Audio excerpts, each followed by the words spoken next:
নমস্কার বন্ধুরা, আবার চলে এসেছি তুই জান রে আমার গল্পের পরের কিছু অংশ নিয়ে। মেঘে ঢাকা আকাশটা যেন আজ হিয়ার মনের প্রতিচ্ছবি। চারিদিকে ঝুমঝুম করে বৃষ্টি নামছে অবিরাম, নিরবিচ্ছিন্নভাবে। ব্যালকনির দোলনায় বসে ধীরে ধীরে দুলছিল হিয়া। শীতল বাতাস তার চুলগুলো এলোমেলো করে দিচ্ছিল, ভেজা হাওয়ায় কাঁপছিল তার শরীর। তবুও সেই ঠান্ডা তার ভেতরের অস্থিরতাকে একটু কমাতে পারছিল না। এখন শিশির বাসায় নেই, তার উপর হঠাৎ করে বাড়ির সবার কথা ভীষণ মনে পড়ছে। মামা, ভাইয়া, ভাবি, ছোট্ট মিহি, এমনকি সেই মানুষটার কথাও, যাকে ঘিরে তার জীবনে এত ঝড় বয়ে গেছে। সব মিলিয়ে বুকের ভেতরটা কেমন হাহাকার করে উঠেছিল। হিয়া দোলনায় বসেই আকাশের দিকে তাকিয়েছিল। বৃষ্টির ফোঁটা কখনো এসে গালে পড়ছে, কখনো হাত ছুঁয়ে যাচ্ছে, কিন্তু সে যেন কিছুই অনুভব করছে না। ঠিক তখনই হঠাৎ কোমরে শীতল এক স্পর্শ। চমকে উঠে সে পাশ ফিরে তাকালো। শিশির তার গা ঘেঁষে বসে আছে, এক হাত দিয়ে কোমর জড়িয়ে ধরা, মুখে ক্লান্তি, চোখে চাপা কিছু অনুভূতি যা সহজে বোঝা যায় না। তাকে দেখেই হিয়া গভীর একটা নিঃশ্বাস ফেলল, যেন বুকের ভেতর জমে থাকা ভারটা একটু হলেও হালকা হলো। কিছুক্ষণ দুজনেই চুপ, শুধু বৃষ্টির শব্দ আর মাঝে মাঝে বিদ্যুতের ঝলকানি। এই নীরবতার মাঝেই হিয়া ধীরে বলল, কোথায় গিয়েছিলেন? শিশি শান্ত স্বরে উত্তর দিল, ও বাড়িতে। এখন একটা সাধারণ উত্তর, কিন্তু হিয়ার ভেতরটা যেন কেঁপে উঠল। সে হঠাৎই ঘুরে শিশিরের দিকে পুরোপুরি মুখোমুখি হয়ে বসল। তার চোখ বড় হয়ে গেছে, মুখের রং ফ্যাকাশে। আপনি আমাকে নিয়ে গেলেন না কেন? শিশির এবার চোখ তুলে তাকালো, দৃষ্টিটা ঠান্ডা। ও বাড়িতে যাওয়ার কোনো দরকার নেই। কথাটা যেন হিয়ার বুকে কাঁটার মতো বিঁধল। সে থামল না। কেন? আপনি তো গেলেন, আমাকে নিয়ে গেলে কি হতো? এইবার শিশিরের ধৈর্য ভেঙে গেল, তার কণ্ঠ শক্ত হয়ে উঠল। অতিরিক্ত প্রশ্ন আমার পছন্দ হয় না। একটা বাক্যে, কিন্তু সেটা বজ্রপাতের মতো আঘাত করল। মুহূর্তে হিয়ার মুখটাও চুপসে গেল, চোখের কোণে জমে থাকা অশ্রু টলমল করতে লাগলো। হিয়া কিছু বলতে গিয়েও থেমে গেল, ঠোঁট কাঁপছিল, কিন্তু শব্দ বের হলো না। ধীরে ধীরে সে চোখ নামিয়ে নিল, অশ্রুগুলো আর আটকে রাখতে পারল না, চুপচাপ গড়িয়ে পড়তে লাগলো গাল বেয়ে।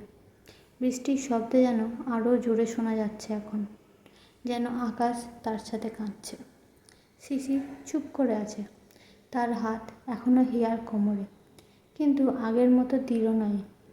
হিয়া ধীরে দোল খেতে খেতে স্থির হয়ে গেল। তার ভেতরের সব প্রশ্ন, সব অভিমান জমে রইল বুকের ভেতরেই। হিয়া নিজেকে সামলে নিয়ে ধীরে ধীরে বলল, মামা, ভাইয়া, ভাবি, মিহি সবাই কেমন আছে? শিশির আগের মতোই সংক্ষিপ্ত উত্তর দিল, ভালো। কিন্তু হিয়া কিছুটা ইতস্তত করে আবার জিজ্ঞেস করলো, আর মামনি? এই প্রশ্নটা যেন আগুনে ঘি ঢালার মতো কাজ করলো। মুহূর্তেই শিশিরের চোখ রক্তিম হয়ে উঠল। সে তীক্ষ্ণ দৃষ্টি নিক্ষেপ করলো হিয়ার দিকে। হিয়া ভয়ে গুটিয়ে গেল, তার গলা শুকিয়ে আসছে। হঠাৎ শিশির গর্জে উঠল, তোকে বলেছি না ওই বিয়াদব মহিলার নাম আমার সামনে উচ্চারণ করবি না। সে ভালো আছে না খারাপ আছে সেটা জেনে তুই কি করবি? ওই জঘন্য মহিলার জন্য আমাদের জীবন থেকে সবচেয়ে অতি মূল্যবান জিনিসটা হারিয়ে গেছে। তারপরেও তুই জানতে চাস সে কেমন আছে? কাপা গলায় নিচু স্বরে বলল, মায়েরা কখনো জঘন্য হয় না। এই কথা শুনে শিশিরের রাগ যেন আরও বেড়ে গেল। সে হিয়ার গাল শক্ত করে চেপে ধরল, তার কণ্ঠ কর্কশ হয়ে উঠল। সে যদি জঘন্য না হয় তাহলে আমার সন্তানকে কেন মেরে ফেলল? কেন আমার সন্তান পৃথিবীর আলো দেখতে পারল না? কেন সে তার মা বাবার ভালোবাসা থেকে বঞ্চিত হলো? এর কোনো উত্তর তোর কাছে আছে? জানি তোর কাছে এর কোনো উত্তর নেই, তাই বলছি ওই মহিলার নাম আর কখনো আমার সামনে উচ্চারণ করবি না। Mind it. হিয়া ব্যথায় কুঁকড়ে গেল, তার চোখে অশ্রু চলে এলো। শিশিরও বুঝতে পারল সে বেশি জোরে ধরে ফেলেছে। সে দ্রুত হাত ছেড়ে দিয়ে মাথা নিচু করে ফেলল। কিছুটা নরম স্বরে বলল, সরি, আর কালকে সবাই তোকে দেখতে আসবে। হিয়া আবার ধীরে জিজ্ঞাসা করলো, মামনি আসবে? এই কথায় শিশির আবার ক্ষিপ্ত হয়ে উঠল। মামনি মামনি মামনি, কী আছে তোর ওই মামনির মধ্যে? তুই এখনও কিভাবে তাকে সম্মান করিস? ছোটোবেলা থেকে তোকে শুধু আঘাত আর কষ্ট দিয়েছে, ঠিকমতো খেতেও দিত না। তোর মায়ের মৃত্যুর জন্য সেই দায়ী, এমনকি তোর সন্তানকেও সেই মেরে ফেলেছে। তারপরেও তুই কি মামনি বলিস? তোর ঘৃণা হয় না? হিয়ার গাল বেয়ে অশ্রু গড়িয়ে পড়ল। সে নিজের হাত দিয়ে চোখের অশ্রু মুছে নিল। তারপর ধীরে ধীরে উঠে দাঁড়িয়ে শিশিরের কাছে গেল। শিশিরের শার্ট অনেকটা ভিজে গেছে বৃষ্টির মধ্যে বাসায় ফিরে আসার পর। তবুও হিয়া তার গায়ের উপর কোলে গিয়ে বসল। দু হাত দিয়ে শিশিরের মুখ নিজের দিকে ঘুরিয়ে নিয়ে শান্ত কণ্ঠে বলল, মামান্নি আমাকে যতই কষ্ট দিক না কেন, তার মধ্যে আমি আমার মায়ের গন্ধ পাই। হয়তো সে আমাকে মায়ের মতন ভালোবাসে না, তবুও সে আমার মামানি। আর সে যা করেছে করেছে নিজের মেয়ের খুনির প্রতিশোধ নিতে। মামনি কি জানতো আমি তাকে মারিনি? ছোট খালামণি যা বলেছে তাই বিশ্বাস করে এমন করেছে। শিশির তীক্ষ্ণ কণ্ঠে বলল, তোর মামনি কি বাচ্চা যে যা বলবে তাই বিশ্বাস করবে? এরপর আর কোনো কথা বাড়ালো না সে। শিশির ধীরে হিয়াকে কোলে তুলে বিছানায় বসিয়ে দিল। তারপর কোনো কথা না বলে ওয়াশরুমের ভেতরে চলে গেল। কিছুক্ষণ পর শিশির গায়ে জড়ানো শার্ট পরিবর্তন করে ফিরে এলো। এখন তার শরীরের উপর অংশ উন্মুক্ত, পরনে শুধু 3/4 প্যান্ট। তাকে এভাবে দেখেই হিয়া লজ্জায় লাল হয়ে গেল। তড়িঘড়ি করে 2 হাত দিয়ে নিজের চোখ ঢেকে ফেলল। শিশির ধীর পায়ে তার দিকে এগিয়ে এলো। কাছে গিয়ে হিয়ার কপালে আলতো করে চুমু খেল। সেই স্পর্শে হিয়া পুরোপুরি শরীর যেন অদ্ভুত এক শিহরণ বয়ে গেল। শিশির মুচকি হেসে তার চোখের ওপর রাখা হাত সরিয়ে দিল। সঙ্গে সঙ্গে হিয়া মুখ নিচু করে লাজুক কণ্ঠে বলে উঠল, আপনি এভাবে কেন এসেছেন? তাড়াতাড়ি কিছু পরে আসুন প্লিজ। শিশির হালকা হাসল, একটু দুষ্টুমি ভরা স্বরে বলল, বদ মেয়ে বলে কি আমি ল্যাংটা এসছি, নাকি আবার কিছু পড়তে হবে? হিয়া চোখ রাঙিয়ে তাকালো। তার সেই রাগান্বিত চোখ দেখে শিশির চুপ করে গেল। তারপর ক্যাবিনেটের কাছে গিয়ে একটা টি-শার্ট বের করলো। পড়তে পড়তে মুখ বাঁকিয়ে বলল, সত্যি কথা বললেও দোষ? একটু পরেই আবার ড্যাব ড্যাব করে তাকিয়ে থাকবে, তখন কিছু হবে না। আর এখন এত ঢোঁ। হিয়া মুখে হালকা রাগের ছাপ ফুটে উঠল, কিন্তু সে কিছু বলল না। শিশির আবার তার কাছে ফিরে এলো। ধীরে ধীরে হিয়াকে বিছানায় শুয়ে দিল। হিয়া কিছুটা অবাক হয়ে তাকিয়ে রইল। সে বুঝতে পারছিল না শিশির কী করতে চাইছে। এরপর শিশির আলতো করে তার পেটের উপর থেকে জামা সরিয়ে মুখ গুজে দিল, যেন গভীর কোনো অনুভূতির মধ্যে ডুবে গেছে। হিয়ার বুকটা হঠাৎ করে কেঁপে উঠল। সে বুঝতে পারল শিশিরের মনে পড়ে গেছে তাদের সেই অনাগত সন্তানের কথা। হঠাৎ হিয়া তরল কিছু অনুভব করছিল নিজের পেটে। প্রথমে বুঝতে পারেনি, কিন্তু পরেক্ষণেই তার বুকটা কেঁপে উঠল। শিশির কাঁদছে। তার মতো শক্ত কঠিন মানুষটাও যে নিজের কষ্ট কখনো কাউকে দেখায় না, সেও কাঁদছে। হিয়া কাঁপা কণ্ঠে ডেকে উঠল, শিশির ভাইয়া। শিশির ধীরে ধীরে মাথা তুলল, চোখ দুটো লাল, অশ্রুতে ভেজা। সে আলতো করে হিয়ার গাল ছুঁয়ে দিল।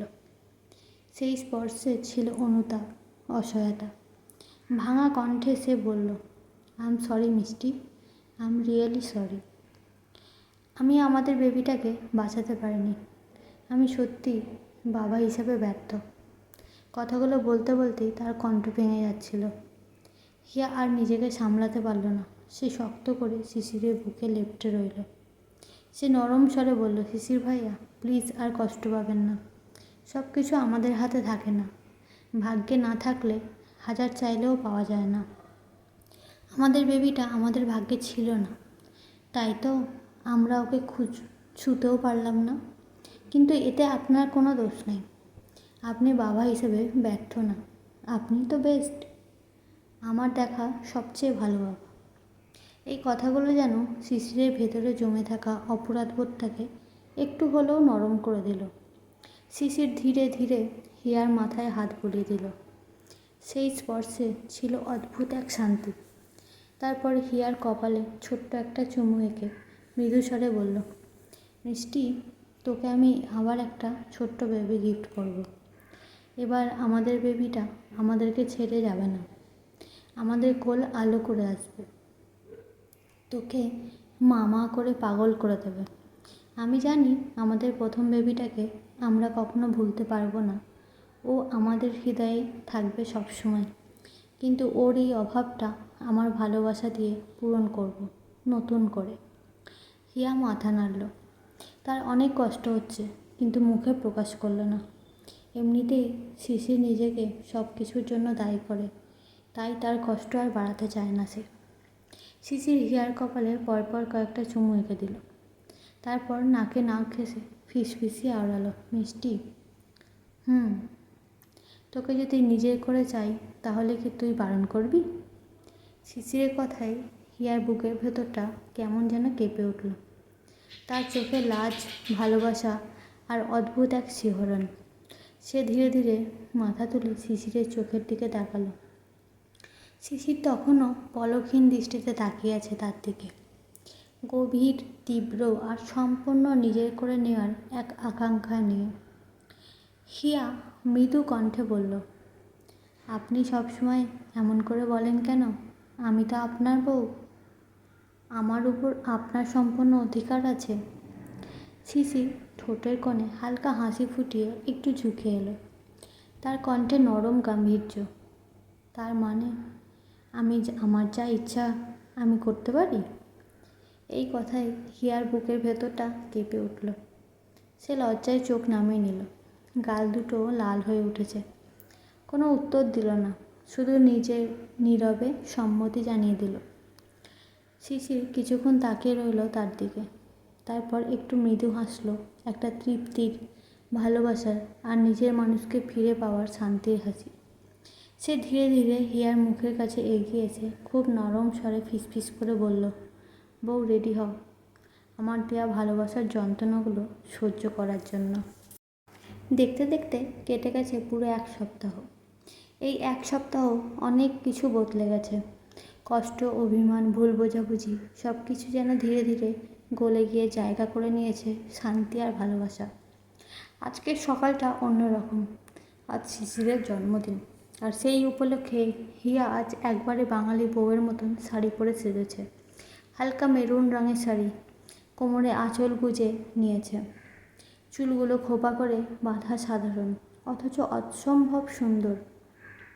কিচেন রুমে দাঁড়িয়ে সে একের পর এক রান্না করে যাচ্ছে শিশিরের পছন্দের সব খাবার। তার কপাল পেয়ে ঘাম ঝরছে, শাড়ির আঁচল দিয়ে বারবার মুছে নিচ্ছে। শরীরটা আজ অন্য দিনের তুলনায় বেশি খারাপ লাগছে। মাথা ঘোরার মতো অনুভূতি হচ্ছে মাঝে মধ্যে, তবুও থামছে না সে, কারণ মানুষটার জন্য বছরে এই একটা দিনই। শিশির বারবার নিষেধ করেছিল বাইরে থেকে খাবার অর্ডার করবে, তাকে কোনো কষ্ট করতে হবে না। এমনকি আজই হসপিটালে নিয়ে গিয়ে চেক আপ করানোর কথাও বলেছিল। কিন্তু হিয়া, সে একদম শুনতে রাজি নয়। তার একটাই কথা, আজকে আমি আমার নিজের হাতে সব রান্না করব। এদিকে শিশির বাইরে থেকে ফিরে এসে পুরো বাসা খুঁজেও হিয়াকে পেল না। রুম, বারান্দা সব ঘুরে অবশেষে তার মনে হলো হিয়া কিচেনে। মুহূর্তেই তার মেজাজ বিগড়ে গেল। ধূপধাপ পায়ে হেঁটে এসে কিচেনের দিকে এগিয়ে গেল। কিন্তু কিচেনে ঢুকেই যেন তার সব রাগ উধাও হয়ে গেল। হিয়া ঝুঁকে রান্না করছে, চুলের কাছে গোছা এলোমেলো হয়ে লেগে আছে, কপালে ঘামের বিন্দু, কোমরে গুজে রাখা আঁচল। এই দৃশ্যটা দেখেই শিশির থমকে গেল। নিঃশব্দে এগিয়ে গিয়ে সে হিয়ার পিছন থেকে তাকে জড়িয়ে ধরল এবং ধীরে ধীরে তার ঘাড়ে মুখ ডুবিয়ে দিল। হিয়া হঠাৎ স্পর্শে ভয় কেঁপে উঠল, কিন্তু পরেক্ষণে চেনা উষ্ণতা বুঝে শান্ত হয়ে গেল। মৃদু স্বরে বলল, শিশির ভাইয়া, আপনি চলে এসেছেন? শিশির তার ঘাড়ে নাক ঘষে ফিসফিস করল, তোকে বারণ করার পরও কেন কিচেনে এসেছিস? আমি তো বাইরে থেকে খাবার অর্ডার করে দিতাম। হিয়া হালকা স্বাভাবিক গলায় উত্তর দিল, রোজ রোজ তো বাইরের খাবার খাওয়া ভালো না। আর আজ আপনার জন্মদিন, একটু রান্না করলে কি এমন ক্ষতি? অনেক ক্ষতি। আমার বউ শুধু হুকুম করবে, বুঝলি? আইজারা কথা বলা বন্ধ করলো। আচ্ছা বলুন তো ভাইয়া, ভাবি কখন আসবে? টাইম হলে চলে আসবে। ঠিক আছে, আপনি যান, ফ্রেশ হয়ে নিন, আমি আসছি একটু পর। না, আমি এখনই থাকবো। হিয়া এবার একটু বিরক্ত হলো। সে উল্টো ঘুরে শিশিরের কপালে জমে থাকা বিন্দু বিন্দু ঘাম নিজের আঁচল দিয়ে মুছে দিল। আবার বলল, আপনার গরম সহ্য করতে পারেন না, এখানে প্রচণ্ড গরম, রুমে যান। শিশির তাকে আরও শক্ত করে নিজের সাথে জড়িয়ে নিল। মৃদু হেসে বলল, আমার বউ এতক্ষণ ধরে এই গরমে রান্না করছে, আর আমি একটু পাশে থাকতে পারবো না? হিয়া ঠোঁট বাঁকিয়ে বলল, হয়েছে, এখন ওখানে গিয়ে বসুন, আমি রান্না শেষ করে আসছি। শিশির হঠাৎ বলল, ওয়েট ওয়েট, তোর জন্য একটা জিনিস এনেছি। হিয়া অবাক হয়ে তাকালো। আবার কি? শিশির পকেট থেকে একটা প্যাকেট বের করলো, হাসতে হাসতে বলল, তোর ফেভারিট চকলেট। সে চকলেটের প্যাকেটটা খুলে এক টুকরো চকলেট হিয়ার মুখের সামনে ধরল। আর ঠিক তখনই হিয়ার শরীরটা কেমন যেন করে উঠল, গা গুলিয়ে উঠল হঠাৎ। সে একটু সরতেও পারল না। পরের মুহূর্তেই গড়গড় করে বমি করে ফেলল শিশিরের গায়ে। শিশির প্রথমে থমকে গেল, পুরো ব্যাপারটা বুঝতে তার কয়েক সেকেন্ড লেগে গেল। তারপর এক ঝটকায় হিয়াকে ধরে ফেলল। হঠাৎ এমনটা হবে শিশির এর জন্য একদমই প্রস্তুত ছিল না। সে হিয়াকে এক সেকেন্ডের জন্যও ছাড়ল না। সে শক্ত করে তাকে ধরে রাখল, যেন আবার কিছু হয়ে না যায়। কিছুক্ষণ পর যখন হিয়ার বমি থামল, তখন সে ধীরে ধীরে তাকে নিয়ে বেসিনের সামনে দাঁড় করালো। এক হাতে হিয়াকে ধরেই রেখেছে, আর অন্য হাত দিয়ে এক গ্লাস পানি এগিয়ে দিল। হিয়া কাপা হাতে গ্লাসটা নিল, ধীরে ধীরে নিজেকে সামলানো, একটু স্বাভাবিক হওয়ার চেষ্টা করলো। তারপর ছলছল চোখে তাকালো শিশিরের দিকে। শিশির ঠিক আগের জায়গাতেই দাঁড়িয়ে আছে। তার পুরো শার্ট নোংরা হয়ে গেছে, তবুও তার মুখে কোনো বিরক্তি নেই। এই দৃশ্যটা দেখে হিয়া সত্যিই অবাক হয়ে গেল। মাথা নিচু করে মৃদু স্বরে বলল, সরি শিশির ভাইয়া, আমি বুঝতে পারিনি হঠাৎ এমন হবে। আপনি ছেড়ে দিলেই তো হতো। দেখেন, আপনিও নোংরা হয়ে গেলেন। শিশির হালকা হাসল, কই আমি নোংরা হলাম? এখনও তো তোর জামাই জামাই লাগতেছে না? হিয়া হেসে ফেলল, কিন্তু সেই হাসিটা বেশিক্ষণ থাকলো না। পরক্ষণেই তার মুখটা আবার মলিন হয়ে গেল। আপনি এখনও হাসছেন? আমি কি পচা কাজটাই করলাম না? ছি। শিশির একটু কাছে এগিয়ে এলো, তবে এবার আগের মতো জড়িয়ে ধরল না, বরং একটু দূরত্ব রেখেই আলতো করে তার কপালে একটা চুমু খেলো। তারপর মুচকি হেসে বলল, এই পাগলি, মন খারাপ করছিস কেন? শাওয়ার নিলেই তো সব ঠিক হয়ে যাবে। হিয়া ধীরে ধীরে চোখ তুলল। আপনার ঘেন্না লাগছে না? ও একটুও না। ভালোবাসি তোকে, আর ভালোবাসার মানুষটা সব কিছুরই ভালো লাগে, সেটা ভালো হোক বা খারাপ হোক। এসব নিয়ে কেউ মন খারাপ করে নাকি?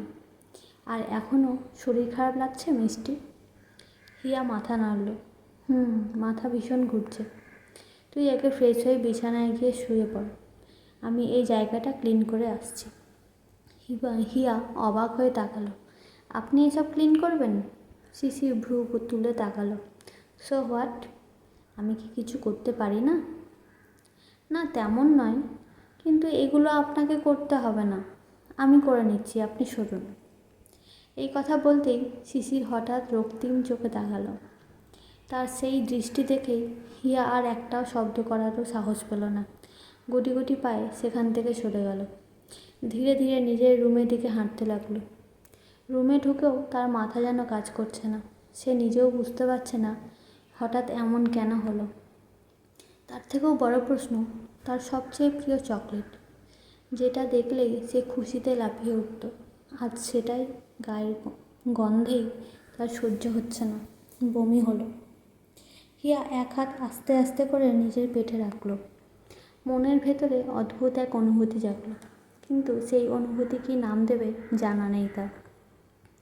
অন্যদিকে শিশির কিচেনের রুম পুরো ক্লিন করে নিজেও অন্য রুমে গিয়ে ফ্রেশ হয়ে নেয়। রুমে ঢুকতে দেখে প্রায় হিয়া এখনও বের হয়নি। মুহূর্তেই সে থমকে যায়। ওয়াশরুমে দরজার সামনে গিয়ে দৃঢ় স্বরে ডাক দেয়, মিষ্টি, তুই ঠিক আছিস তো? কিছুক্ষণ পর হিয়া বেরিয়ে এলো, তবে এখন শাড়ি পরেনি, শুধু 3 পিস পরেছে। সে বের হতে যাবে, অমনি পড়ে যেতে নেই বিদ্যুৎ গতিতে গিয়ে শিশির 2 হাত আগলে নেয়। তারপর যত্ন সহকারে বিছানায় বসিয়ে দিল। তার গালে আলতোভাবে স্পর্শ করে ভীতু কণ্ঠে আওড়ায়, তোকে বলেছিলাম চল একটু হসপিটাল থেকে চেক আপ করে আসি, কিন্তু তুই শুনিস না। কেন আমার অবাধ্য হোস বলতো? বুঝিস না কেন? তোর কষ্ট হলে আমার বুকটা ফেটে যায়। তোর আর একটা কথাও শুনতে চাই না আমি। এখন এই মুহূর্তে আমার সাথে হসপিটালে চল। হসপিটালে কেন যাওয়া হচ্ছে শুনি? দরজার দিকে দুজনেই তাকায়। এক এক করে রশিদ মির্জা, শান্ত, লিমা আর মিহি রুমে ঢুকে। তাদের দেখেই হিয়া খুশিতে গদগদ। হওয়া অসুস্থ শরীর নিয়েও দৌড়ে গিয়ে মিহিকে কোলে তুলে নেয়। তার সারা মুখে অজস্র চুমুতে ভরিয়ে তোলে। তার প্রাণের টুকরোটাকে আজ অনেক দিন পর দেখতে পেল সে। শিশির গভীর স্বরে আওড়ায়, আর বলো না ভাইয়া, মিষ্টির ইদানিং শরীরটা ভালো হচ্ছে না কেন? না ঠিক মতো খেতে পারে, না দাঁড়িয়ে থাকতে পারে। ওকে হসপিটালে নিয়ে যাওয়ার কথা বললেই সে মুখ ফিরিয়ে বসে থাকে। আর এখন তো একটুর জন্য পড়ে যায়নি, তাই ভাবছি একটু পর ওকে নিয়ে হসপিটালে যাব। হিয়া এক এক করে সকলের সঙ্গে কুশল বিনিময় করল। রশিদ মির্জাও হিয়াকে বুকে জড়িয়ে ধরলেন। আজ কতদিন পর মেয়েটার মুখ দেখতে পেল। অবশ্য শান্ত আর লিমা তাদের ফিরিয়ে নিতে এসেছে অনেকবার, কিন্তু তারা যায়নি। তাই আজ তিনি এসেছে, সাথে শ্যাওলা মির্জাও। হঠাৎ শ্যাওলা মির্জাকে রুমে ঢুকতে দেখে শিশিরের মুখের রং পাল্টে যায়। চোখ দুটো রক্তিম হয়ে উঠল। হাত কপালে শিরা উঠেছে। সে গর্জে উঠল, ভাইয়া, এই মহিলাকে এখানে কেন এসেছো? আমার সন্তানকে কেড়ে নিয়ে শান্তি পাইনি, এখন আমার সুখের সংসারও ভাঙতে এসেছে। ওকে বলে দাও শিশির এবার তাকে ছেড়ে দেবে না। শ্যাওলা মির্জা শিশিরের কাছে এগিয়ে আসলেন। তার চোখে অশ্রুতে চিকচিক করছে। তার চোখ দুটো অসম্ভবভাবে ফুলে আছে। হয়তো অনেক কান্না করার ফলে এমন হয়েছে। তিনি ধীরে ধীরে শিশিরের সামনে এসে দাঁড়িয়ে যায়। বাবা মাকে এবার ক্ষমা করে দে, আর সহ্য করতে পারছি না এত কষ্ট। যখন আমার বউটার ওপর অত্যাচার করতেন তখন কিভাবে সহ্য করতেন? কখনো তো পেট ভরে খাবার খেতেও দেননি। সারাদিন শুধু কাজ করিয়ে গেছেন, এটুকুও বোঝেননি মেয়েটার কষ্ট হয়। হিয়ার সাথে যা করেছি তার জন্য অনুতপ্ত আমি তোদের ফিরিয়ে নিয়ে যেতে এসেছি। একটা বারের জন্য মাকে সুযোগ দিয়ে দেখ, একটুও কষ্ট দেব না আমি হিয়াকে। মৃত্যু যেন মানুষ সাগরে একবারই ঝাঁপ দেয়, বারবার নয়।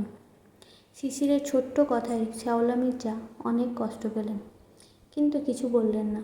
সে বুঝে গেছে ছেলেকে এখনও তার উপর রেগে আছে। শিশির আবারও বজ্র কণ্ঠের আওড়ায়, সামান্য ছেলেকে দেখার কষ্ট সহ্য করতে পারেন না, অথচ আমার বউটার উপর দিনের পর দিন যন্ত্রণা দিয়েছেন। আমার বুকে আসার আগেই আমার সন্তানকে মেরে ফেলেছেন। এরপরেও আপনাকে ক্ষমা করব, এটা ভাবলেন কিভাবে? শিশির পৃথিবীর সবাইকে ক্ষমা করতে পারলেও আপনাকে পারবে না। শ্যাওলা মির্জার চোখ থেকে অজস্র অশ্রু গড়িয়ে পড়তে লাগলো। সে ধীরে ধীরে হিয়ার দিকে এগিয়ে গিয়ে তার হাত আঁকড়ে ধরে কাঁদতে কাঁদতে বলল, মা, আমাকে মাফ করে দে। তোদের ছাড়া এই অসহায় মা একটুও ভালো নেই। আমি ভুল নয়, পাপ করেছি, তবুও এই একটা বার মাফ করে দে। আমি তোর ওপর অনেক অন্যায় করেছি। দেখ, আমার ছেলেটা আজ আমাকে ক্ষমা করতে পারেনি। ও কোনোদিনই ও বাড়ি যাবে না। তুই বল না, তুই বললেই যাবে। আমাকে কোনোদিন মা বলে ডাকতে হবে না, শুধু আমার চোখের সামনে থাকলেই হবে। তোদের ছাড়া বাড়িটা শূন্য শূন্য লাগে। তোদের হারিয়ে ওই বাড়িতে একটুও সুখ শান্তি নেই। শ্যাওলা মির্জার প্রতিটা কথায় হিয়ার গাল বেয়ে অশ্রু গড়িয়ে পড়তে লাগলো। গল্পটা যদি ভালো লেগে থাকে অবশ্যই লাভ টেলস চ্যানেলটিকে সাবস্ক্রাইব, লাইক অ্যান্ড শেয়ার করে পাশে থাকার অনুরোধ থাকলো।